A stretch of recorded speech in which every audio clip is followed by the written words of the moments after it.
In the town of Sabine County, Texas, Halloween 2020 started out like every other Halloween night. Trick-or-treaters were walking through all of the neighborhoods, older kids were getting together to drink and celebrate in their costumes, and everyone was having a fun evening. Until the carefree and fun adventure of a typical Halloween evening turned into a bloodshed nightmare. A nightmare that didn't end on Halloween and became more and more out of control as time went on. Hey guys, I'm Elise. This is 10 to Life. I'm coming to you super comfy on my couch with my hair up and in my 10 to Life crime shows and comfy clothes sweatshirt, and we are going to talk about this crazy case. So go ahead and smash that like button, smash the subscribe button, and let's get into it. 10 to Life with Elise starts right now. Livye Lewis was a 19-year-old from Sabine County, Texas.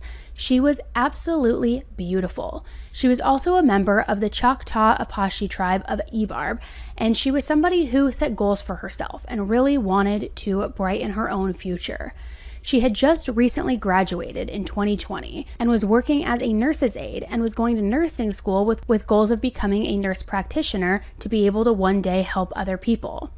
On October 31st, 2020, Livye went to a Halloween party with her boyfriend, Matthew Edgar.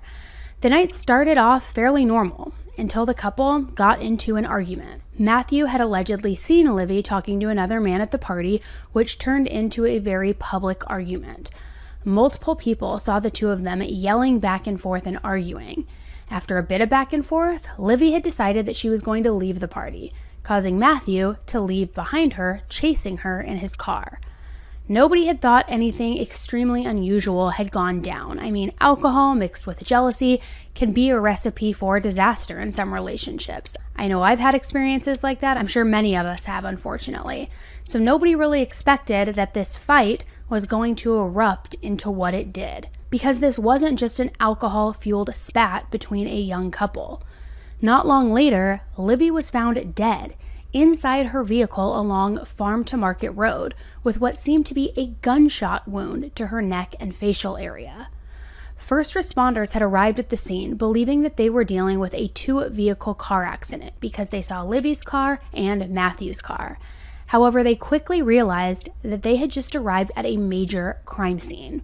Shockingly enough, investigators didn't have to do much to find who more than likely did this to Livye, because her boyfriend Matthew was found at the scene, covered in blood and lying in the fetal position in a ditch nearby.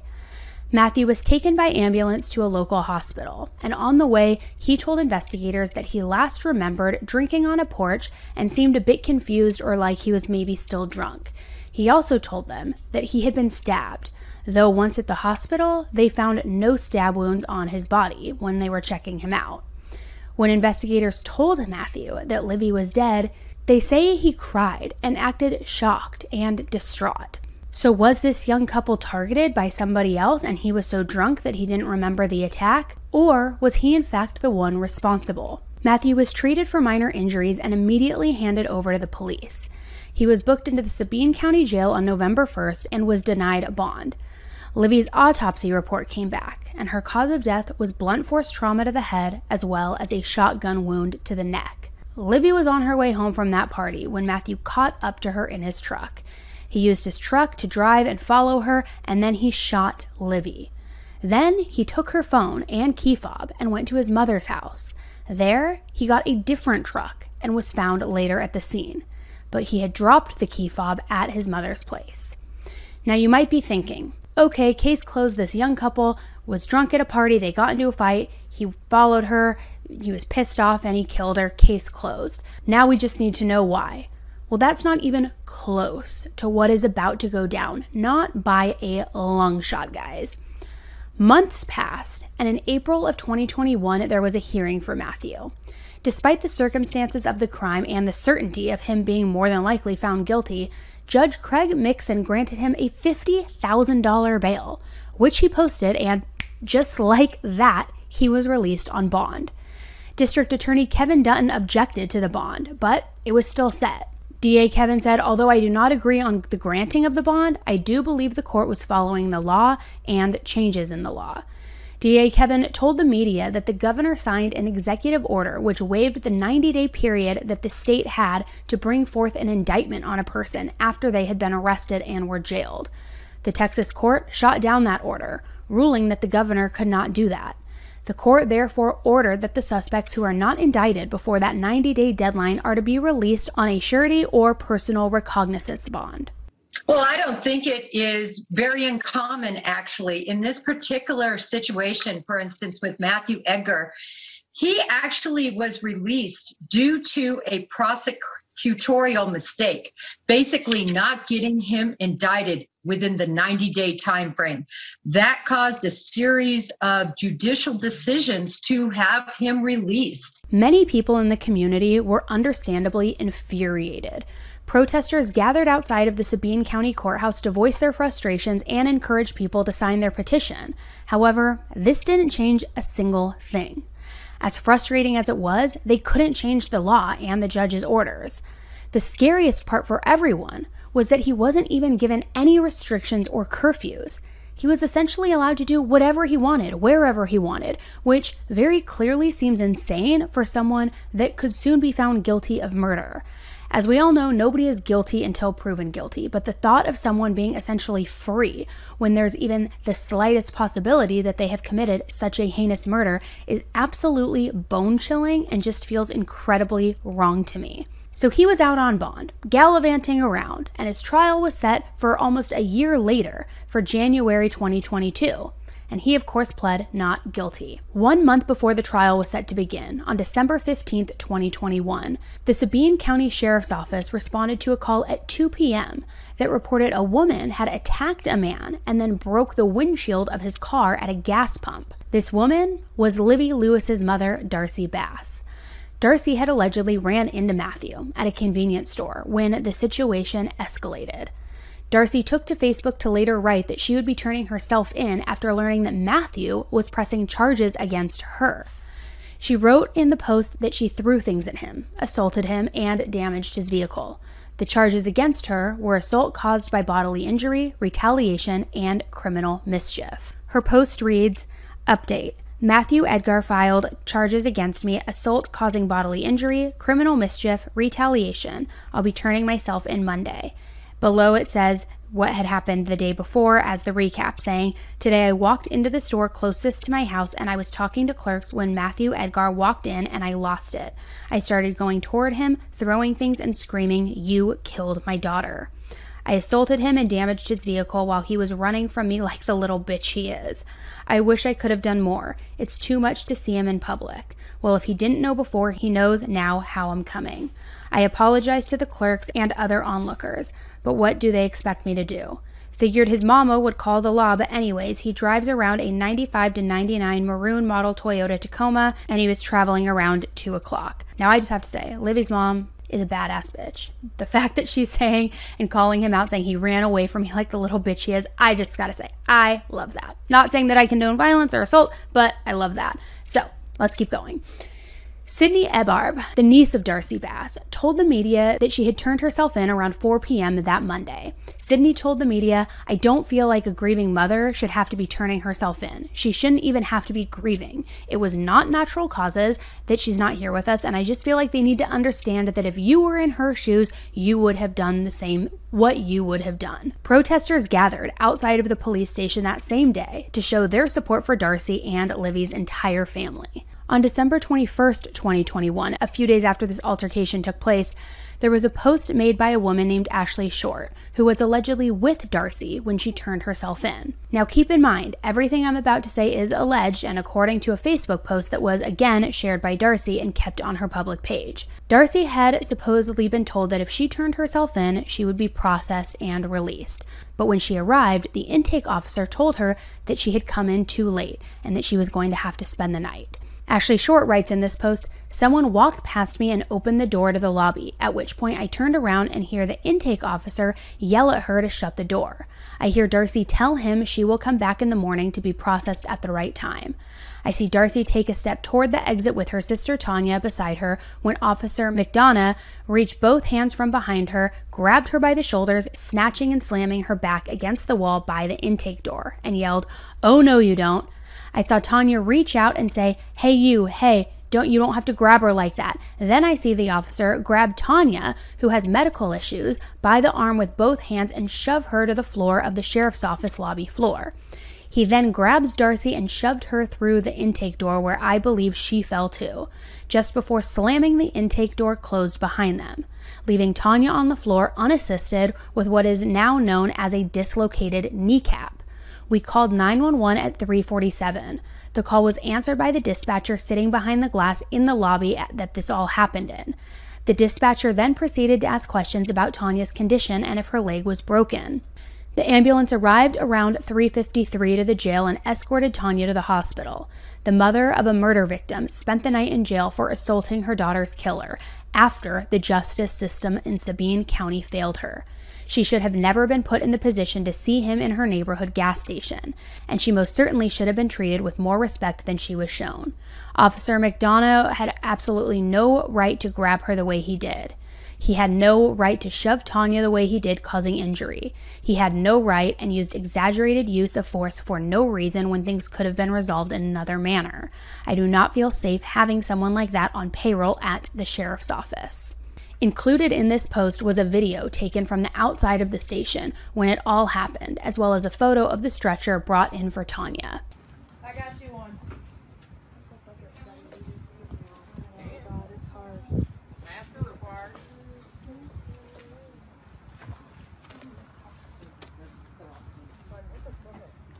A mask was required, but they're coming in and out without them, so yeah, whatever.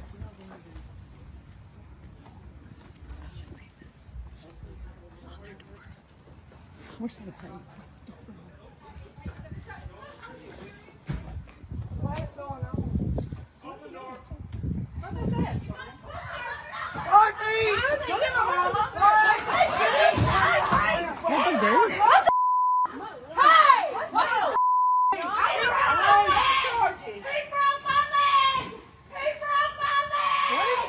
Luckily, the $8,000 that was needed to get Darcy out on bond was raised and she was released.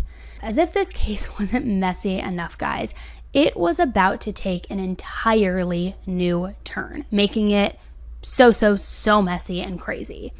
Matthew's trial began as planned on January 24th, 2022. It's during the first day of the trial that we get a better understanding of the timeline, the people involved, and the situation that happened on Halloween night. The couple, Livye and Matthew, had decided to go to a Halloween party, as we mentioned earlier. The party was held at Bobby Ozen's home. Also in attendance was Matthew's ex-wife, Montana Bockel. He and Montana had gotten married in 2019 and had divorced in 2020. They had 2 children together. Montana told authorities that the reason for the divorce was because of his relationship with Livye.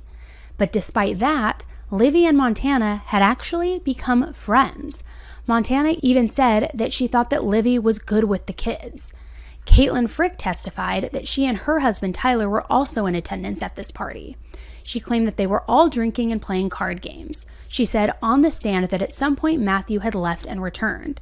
She then said he flew in the driveway. He and Liv were screaming at each other, although she did not recall what they were saying. Bobby Ozen, the homeowner, was next on the stand. He claimed that he had his fill around 1 a.m. and decided to go to his room. He claimed that Liv came into his room to talk and wanted him to come out, hang out some more, and drink some more beer with them. He said Montana then came into the room and the 3 of them were talking about going riding. He then said at some point Montana and Matthew began getting into a fight and Liv was stepping in between them trying to ease the situation. He said that all 3 of them then left and Matthew was threatening to kill them as they left. Matthew's ex-wife Montana was next on the stand. Montana said that Bobby didn't want them fighting at his house and had asked them all to leave. Something new that we learned was that the kids were also at the party. She claimed that she was driving back to town in a separate vehicle, without Matthew, without the kids, and without Livye. So were the kids in the car with Matthew? She claimed that during this time she tried calling Livye to make sure that she was okay. However, she got no response. Montana then told the court that Matthew had actually texted her and told her that Livye was dead. The set of text messages between Montana and Matthew were shown. At 3:34 a.m., Montana asked him, "Where is she?" The only response Matthew gave was "dead." In one of his text messages, he said, "I will watch y'all, take y'all with a smile on my face." When on the stand, Montana was asked if she had called 911, to which she answered that she had not, and said, "But now that I think about it, I should have called 911. Yeah, especially if the kids were with Matthew because they were at the party. Like, what on earth is going on? Or were the kids left behind? In any event, he's saying that Liv was dead. You knew he was in a rage. You knew the children were around. Why wouldn't you call 911? She was also asked why she didn't call 911 when Matthew had sent her that chilling text, but she told the court that she didn't because she didn't believe him.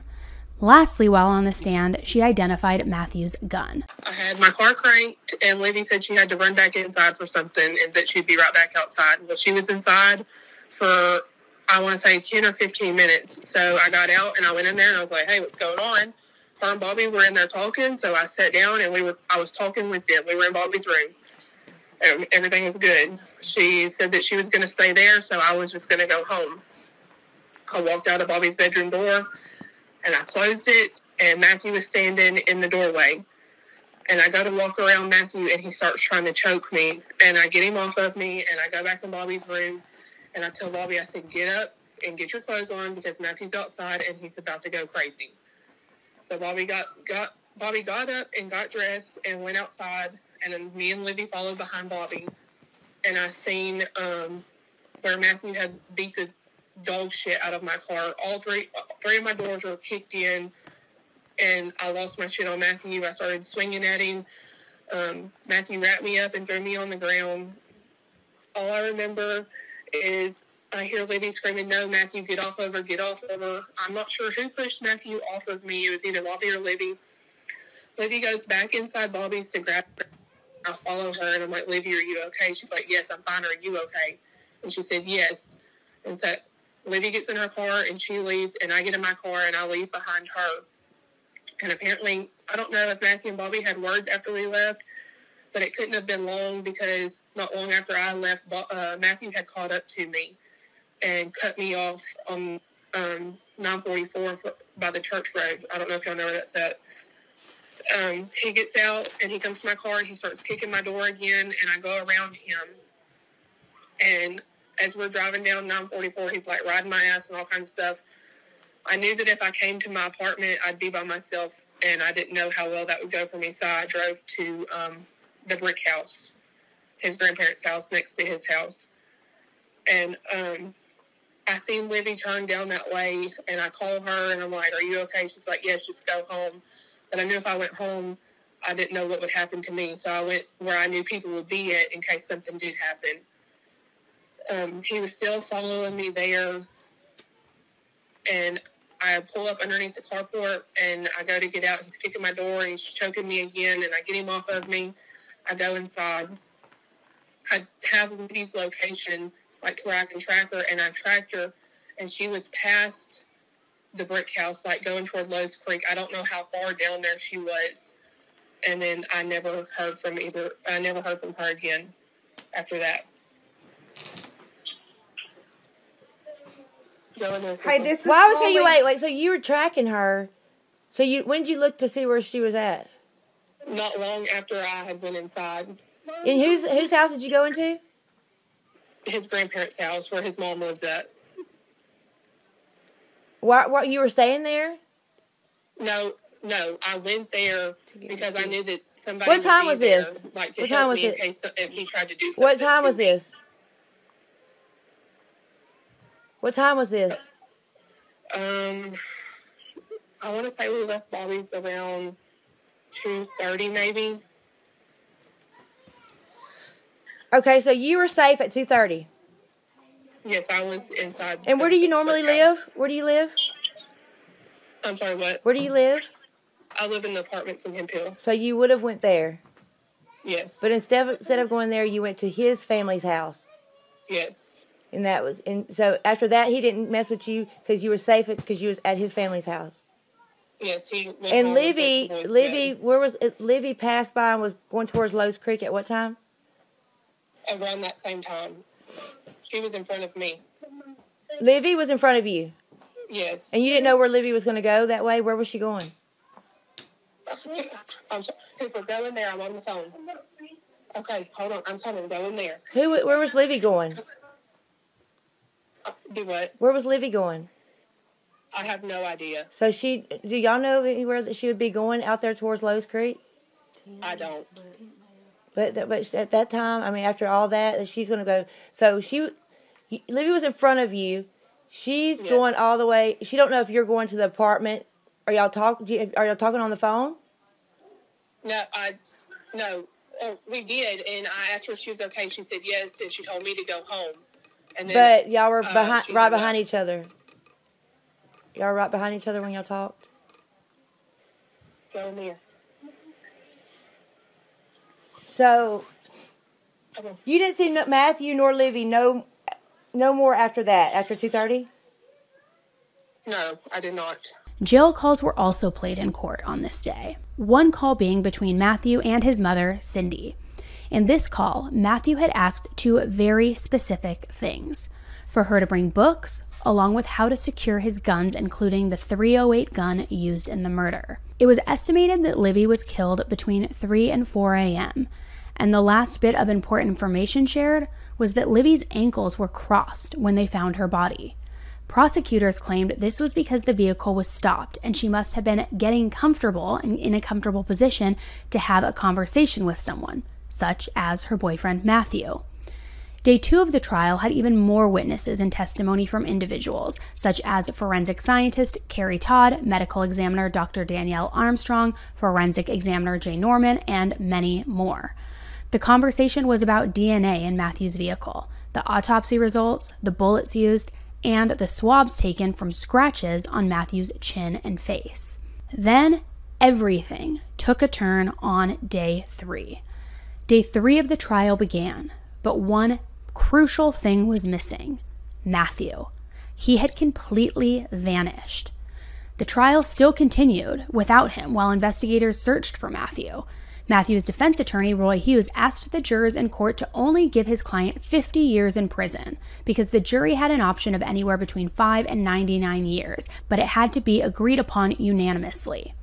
So on January 27, 2022, despite his absence, Matthew was convicted of first-degree murder and was sentenced to 99 years in prison and also had to pay a $10,000 fine. But still, Matthew was nowhere to be found. A little hard to face your sentence if you can't be found. After being convicted, the trial moved into the punishment phase on the morning of Friday, January 28th. New information was exposed that was previously completely unknown. A probation officer testified that Matthew had actually been on probation for a different crime, and part of the probation was to wear an ankle monitor. But Matthew had stopped charging the battery, and his last ping was at 11:37 p.m. on that Wednesday, the day before he fled and ultimately was found guilty of murdering Livy. Also, while he was out on bond, he was arrested on new charges of assaulting a woman and criminal mischief. The woman he assaulted was his ex-wife, Montana. Matthew was accused of choking her neck, kicking her, and damaging the doors of her vehicle. Next to take the stand was Sabine County Sheriff's Department investigator. He testified about a 2014 vehicle pursuit of Matthew that resulted in a crash involving the car Matthew was driving, as well as a patrol car that resulted in a broken vertebrae in Matthew's back, as well as Officer Pete Davis breaking a leg. According to the police, the Hemp Hill Police Department and the Sabine County Sheriff's Department had both been involved in 2 different pursuits of Matthew, and he had somehow managed to escape both times. Matthew led police on a third chase that lasted about 10 miles. Matthew's vehicle went through a stop sign and crashed into a wooded area on the side of the road. However, yet he still managed to get out of police hands. He used his cell phone to call a friend to come and pick him up, but the friend notified police of where he was, and then they picked him up instead. Livy's family, friends, and supporters throughout the whole county were absolutely dumbfounded to learn all of this new information. Not only was he allowed out on bail when he could possibly be a murderer, but it was known and very clear to the authorities that this was not at all his first run-in with the police. I would think his criminal record, as well as the possibility of being found guilty of, first-degree murder, would make someone like that who is out on bond an extreme flight risk, and understandably so, since that's exactly what he did. Talk about dropping the ball. So days turned into months, and Matthew was still not found. And guys, it gets even crazier. I can't say that we even got justice because we don't know where he is. I mean, we don't know where he is, what he's doing, if he will ever even be found to get his sentence, But I'm glad that the jury did see him guilty and did not give him a slap on the wrist. And I was mad because he don't get to make this decision. Like, you did what you did, you need to face. Like, we had to sit in that courtroom and hear things and see things that just, it hurt us. It was reliving it all over again. This case has some insane similarities to the Gabby Petito and Brian Laundrie case. Unfortunately, this case has not even received half of the publicity that the Petito case did. Investigators claimed that the following months after Matthew fled, that they had followed up on about 30 leads and sightings, and they all came up dry.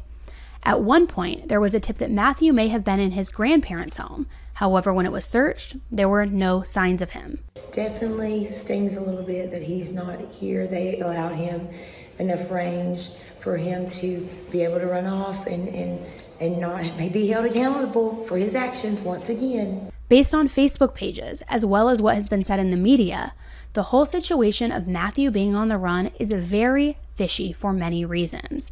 Starting with the fact that on the third day of trial, when Matthew didn't show up, neither did anyone in his family, even though they had showed up the previous 2 days. Now, I cannot find information to say with 100% certainty if it was known before the trial began that he was missing or if it wasn't known until after the trial began.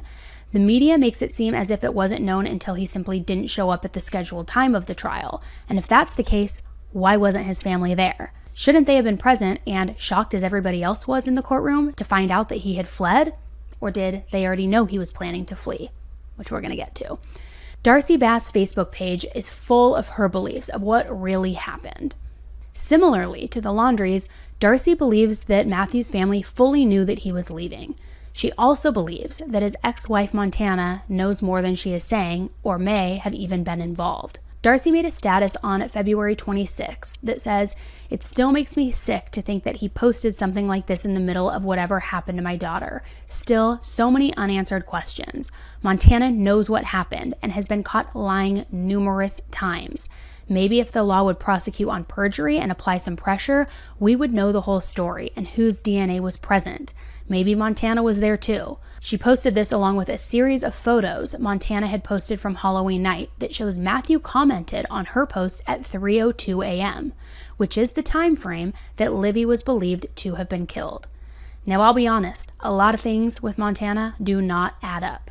Not calling 911 even though the kids were reportedly at the party and possibly even in the car with Matthew. Did she go and pick them up from the scene? Did she meet him at the scene?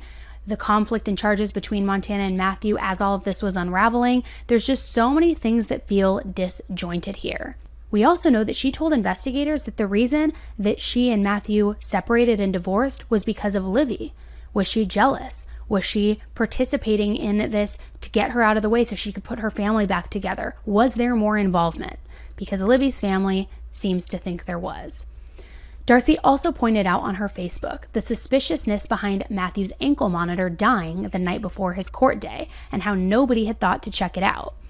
Unfortunately, many people think that ankle monitors are live tracking, but many are just actually a third-party company reporting the locations back after the fact. So nobody would have more than likely noticed that it had even died for a while if he hadn't not shown up to court that day. She also pointed out many times that his family doesn't seem concerned in the search for their son.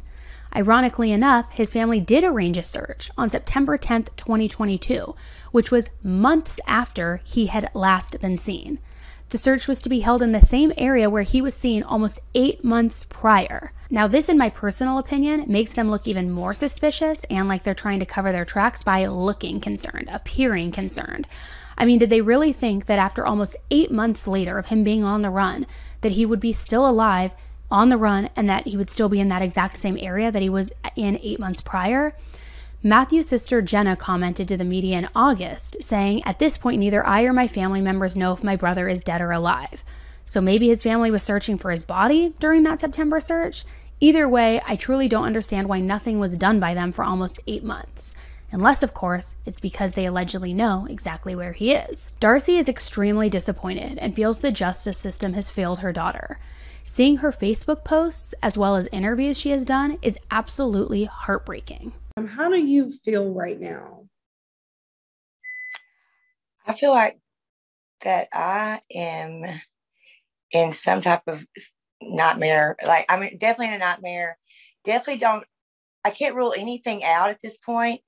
I feel like you never know what can happen. Never in a million years have I thought that this would happen to my daughter. Never in a million years would I think that that it would end up like this, that, someone would commit a crime, this heinous crime and be able just to walk off, that is unimaginable. I thought that, the justice system would have been just a little bit more tougher and not so lenient.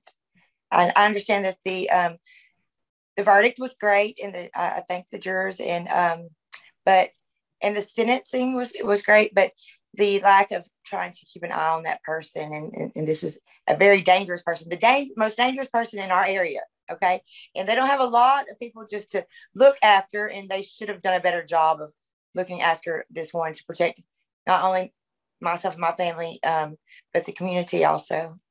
And now everyone, nationwide. So, yes. And so what do you feel needs to be done to find Mr. Edgar? I mean, they need to be doing everything that they can, which I understand, that maybe they are. But, like the day that all the state troopers here, I've never in my life seen so many cop cars. But I just felt like if they had been walking side by side, all these people through the woods, maybe there could have been a little bit more ground covered. Maybe if they were stopping the vehicles that were going through, maybe if they were watching the family a little bit closer, keeping an eye on their comings and goings, their phone records, everything like that, then, I think that would definitely help and contribute. I just don't see the urgency. I don't see the urgency to find him, and there's no flyers up in town. I guess I'm going to have to be the one to print those, which I had someone message me about doing those, and it's a wonderful idea, and just to get it out there. I thank social media, for, to be able to share, and people out there that is doing things on social media, but we have to be here, like doing things on the ground floor, and I get messages saying that he's out of the country. I get messages from saying he's in, Louisiana and Beaumont, I personally don't think that he's very far. Yes, I don't think he's very far. And what are officers telling you? Are you checking in with them frequently on this search?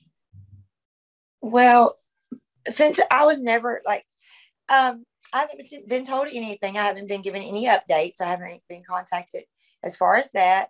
Today, after the holiday, from yesterday, I will call them. There's something else had come up. Something had happened at her cross. She had a picture on her cross, and yesterday I stopped by there, and her picture was perfectly cut out. It was a 5x7, and it was perfectly cut out with maybe like a razor blade. I had 3 of my friends with me, and it was just too much. I didn't even know what to think. So I'm going to contact them and let them know that, so yeah, I'm going to be in contact with them. They have not just called and updated me. It's been a kind of a more or less a strained relationship between me and them, being that they never came to my house and told me about my daughter, never told me where they were taking her whenever after the accident. Of course I was the grieving mother. I am the grieving mother, pushing the card like, well, have y'all checked this? Have y'all checked that? Where's the cameras in town? So there's been a lot of write me off as hard to deal with. And but I'm just seeking the truth. I want the truth. I understand that we got a conviction, but I think that he laid in the ditch and waited for somebody to find him, because that's how the scene was set. And so you feel like there's no justice right now? No, none. I thought I would get like a little bit of relief. In the first day in the courtroom, I got a little bit of relief. I thought, oh my gosh, like they're doing this, and then it just went south, because there was questions that were not asked, and there was only questions asked, that they knew the answers to already. And more than 99 years, I wanted to know what happened to my daughter.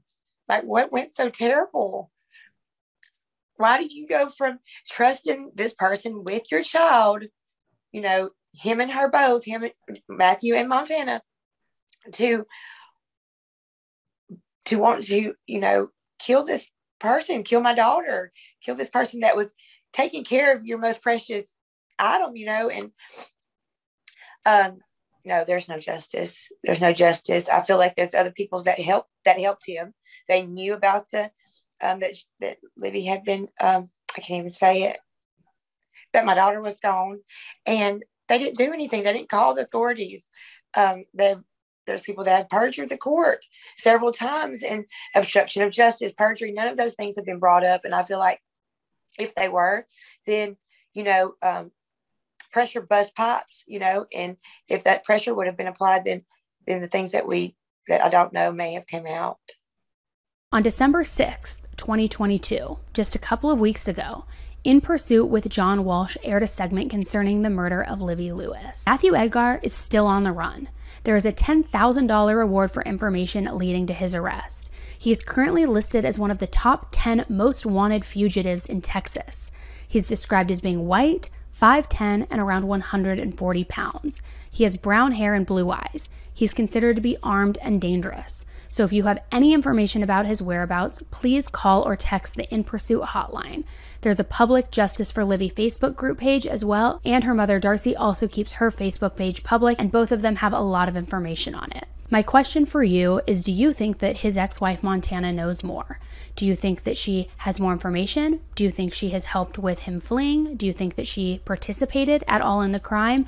What do you believe? Do you believe this runs a bit deeper, or do you believe that this was just a sole, isolated incident by Matthew himself because he was angry and drunk after fighting with Liv?